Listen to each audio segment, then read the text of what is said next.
I don't know.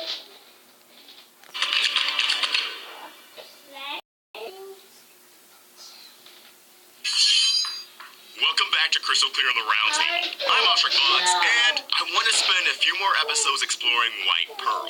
What can we expect from her? And how will she not only impact Steven, but us as an audience as we learn more about Pink Diamond? Now, if you're new to the channel, we previously had an episode about White Pearl being mind-controlled and that she was the original Pink Pearl. This was an idea I latched onto immediately as soon as she strolled on screen, but it appears as if a lot of the fandom has the same idea, which makes me happy. Not only do I feel like less of a crazy person, but for a majority to come to a conclusion so quickly really showcases one of the great strengths of this TV Universe audience. We're creative, we're crafty, and as the series progresses, we can crack the code on mysteries at a faster rate than ever before. Now, there was one factor in my theory I wasn't too sure of, and that was the fact that for Pink Pearl to become White Pearl, at some point she had to, well, become white. And I threw out the idea that maybe whenever White Diamond controls somebody, gains possession of their mind and body, that the gem who becomes host in question changes in hue. Yet I wasn't too sure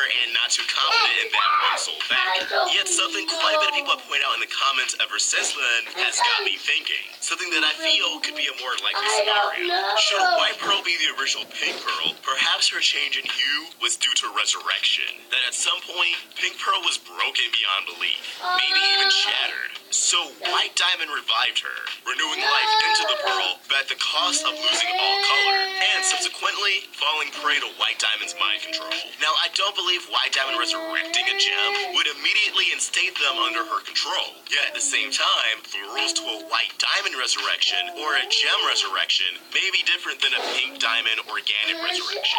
Because with Pink Diamond, Rose Quartz, and Steven, their recipients seem to retain their free will, such as in cases of Lars and Lion. But at the same time, Lion and Lars do seem to maintain a bit of loyalty to Steven. We even had the imagery of Lars bowing down to Steven as if it was a knight kneeling before his king at the end of Lars's head, in order for Steven to return home by going through Lars's head. Speaking of Lars, I will find time to talk about him and his future role quite soon. I don't know if it will be after all my topics on White Pearl's out of the way, or maybe during, just mixed up a little. Sometimes I'll talk about White Pearl, maybe I'll talk about Lars, and I'll talk about White Diamond. But I tend to record all these episodes of Crystal Clear for a week in bulk, so it may just end up being in whatever order me and Josh edit them, or maybe what order I feel like would be the best in releasing them. Anywho, on the topic of Pink Diamond resurrection, that's where this idea of changing in hue after a revival comes from, as implied by Lion and flat out seen by Lars. When organic life is resurrected by that in possession of Pink Diamond's gemstone, the organic in question changes to a more pink hue.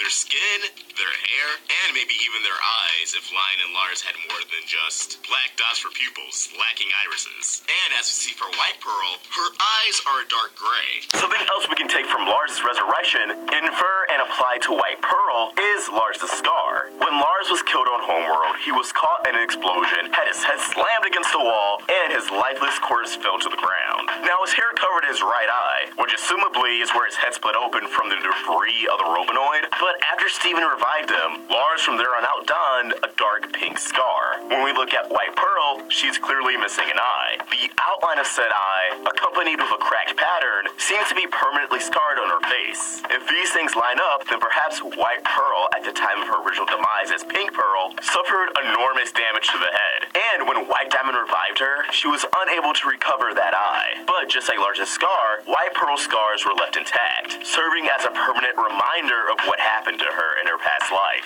By the same merit, it is insinuated that White Pearl has been abused by White Diamond. In fact, all the press releases we have referred to in the last 2 weeks by sites who review the show, and by extension get early review copies, state that White Diamond and White Pearl is an objective abusive relationship, which means whether it be the AV Club or the Rap have gotten glimpses in the future episodes and are confident in stating this as straight fact. That's pretty horrifying, and makes me wonder that even if White Diamond resurrected White Pearl, she she may be the cause for the lack of an eye. Yet from a narrative standpoint, and the reason why I'm so sure that White Pearl does have a tie to Pink Diamond, is the fact that it was stated in Rebecca Sugar's interview with The Wrap that the more we learn about White Diamond, the more we learn about Pink Diamond's past. And considering the similarities in design between White Pearl and Pink Diamond, it'd be strange if they didn't take the opportunity to link the two together. While Pink eventually got away from White, obtaining a colony on Earth, getting a new pearl, and only relying on Yellow and Blue for emotional support, with White Pearl, should she be the original Pink Pearl, we're able to see the side of someone who wasn't able to get away. Someone who will serve as a constant reminder of Pink Diamond to White Diamond, which could further explain why it's an objective abusive relationship. Why White Diamond would abuse her in the first place. Because if she abused Pink Diamond, then her former Pearl would be the next best thing to take your anger out on. But we're getting too far ahead of ourselves. What do you guys think? Could White Diamond have resurrected White Pearl? And is that the reason why White Pearl is, well, White Pearl instead of Pink Pearl? Let us know your thoughts in the comments below, or tune really to me at OstricVox or at the Roundtable on Facebook, Twitter, and Instagram, all at Roundtable Vids. If you want to help the Roundtable Girls, support us on Patreon. Get access to exclusive perks and every name featured at the end of the video, like all these beautiful, wonderful people. Link in the description. If you enjoyed this video, be sure to like, share, and if you're new here, subscribe. Hit that bell for notifications, stay in the loop with all things Steven. Thank you for watching, and I hope you have an awesome day. OstricVox, out.